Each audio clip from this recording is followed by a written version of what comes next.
Kumusta mga brad? Karamihan nga po sa mga motor ngayon, napaka high-tech na. Kung dati nga po basta umaandar at tumatakbo lang, okay na. Ngayon ang lulupit na ng mga features nila. May mga anti-lock braking system, traction control system, at iba pang mga klaseng system. Maliban na lang sa nervyo system. At kung dati nga din po yung mga itsura ng motor mga simple lang, ngayon ibang-iba na rin talaga. Ang gaganda na nila. Maliban nga po sa pagandahan ng specs at mga features, isa din sa mga nagiging labanan ng motor ngayon walang iba kundi yung looks niya. Pag maganda, pasado. Pag pangit, thank you.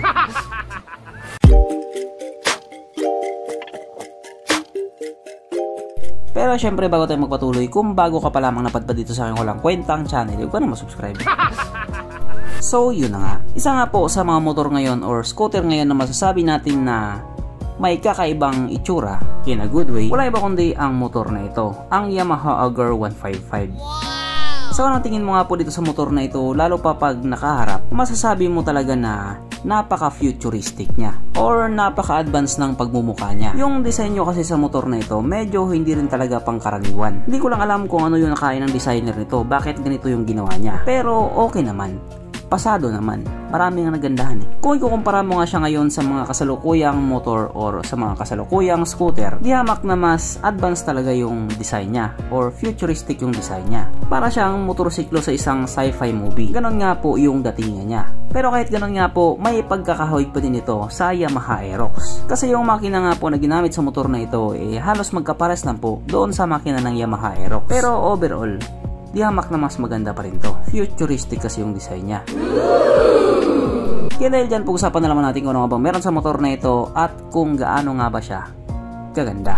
So ito nga po ang Yamaha Auger 155 na mayroong 155 cubic centimeter engine displacement, 4-stroke single cylinder, single overhead cam with 4 valves. Powered by blower technology ng ibig nga pong sabihin malakas na makina at the same time matipid pa din sa gasolina. Fuel injected at syempre ito po ay naka-liquid cooled. Kaya hindi po siya panis sa Honda Click 125. Pagdating naman po sa kanyang power, ito pa ay merong 14.7 horsepower at 8,000 RPM, 13.8 Nm of torque at 6,500 RPM. Na ayon nga po sa mga taong nakagamit sa motor na ito, ito po ay kayang tumakbo sa bilis ng 133 km/h. Pero kung sakaling ilabas na siya sa Pilipinas, panigurado aabot ng 150 kph yan. Syempre, ibang usapan na kapag Pinoy na nakasampa.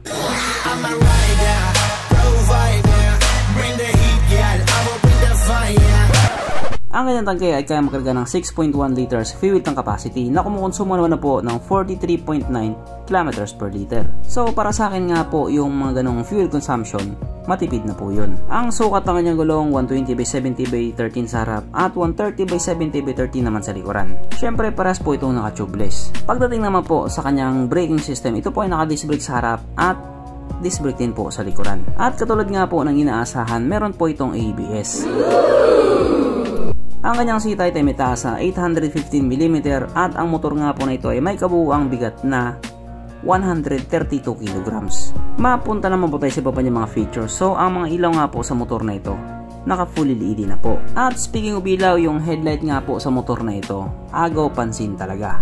Napaka futuristic talaga niya. At kahit ganyan nga lang po kalaki yung headlight niya, malakas po ang buga niyan.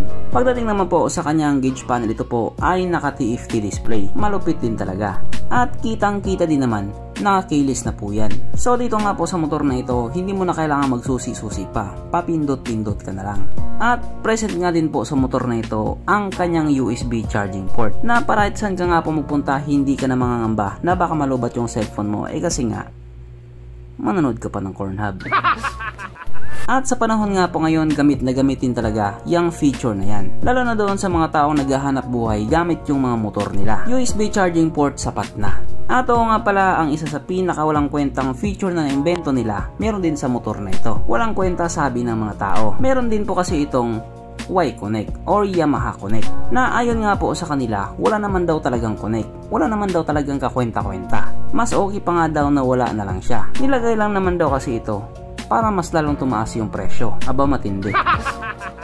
Pero ito, gamit na gamit din to. Meron po siyang navigation system na just in case nga po bumiyahe ka sa lugar na hindi mo alam, gamitin mo lang siya, makakarating ka na sa pupuntahan mo. Parang katulad sa sa Waze tsaka sa Gulo-Gulo Map. Kapag meron kang ganyan, hindi ka talaga maliligaw.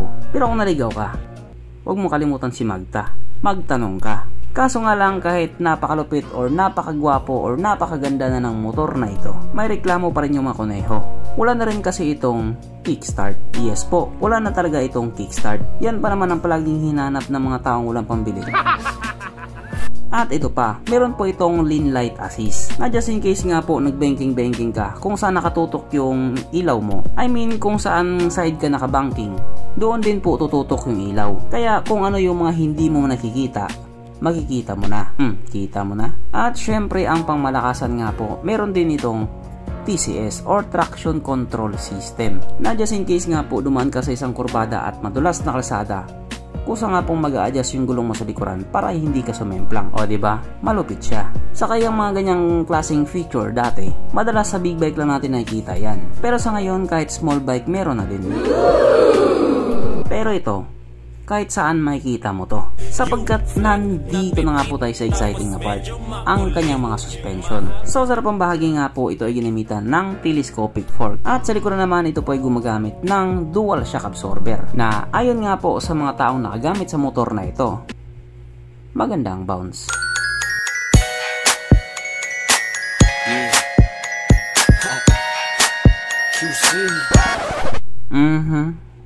Panigurado.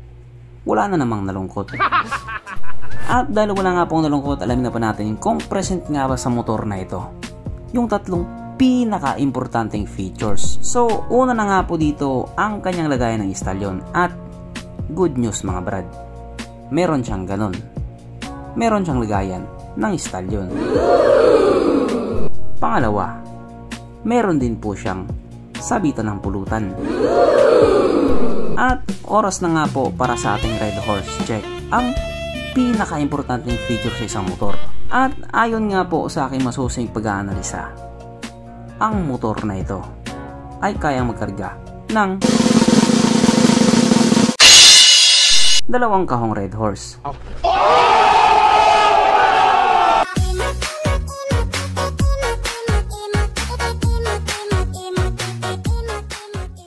So ang motor na ito ay talagang highly recommended. At regarding nga po sa presyo niya, ito nga po nagkakalaga ng 119,500 New Taiwan dollar. Na kung i-convert nga po natin into Philippine peso, ito po ay papatak ng 211,000 pesos. Pero syempre, yan lang naman po ay presyo sa Taiwan. Kung dadalhin sa Pilipinas yan, magbabago din yan. Yun ay kung dadalhin nga sa Pilipinas. Sana lang talaga. Kasi ngayong wala pa siya sa Pilipinas, marami talagang gustong bumili. Pag nasa Pilipinas na yan, ewan ko na lang. So ang ganito na lang muna mga brad, kung gusto mong sabihin or gusto mong idagdag doon sa mga sinabi ko, mag-comment ka na lamang sa baba. Okay, bye.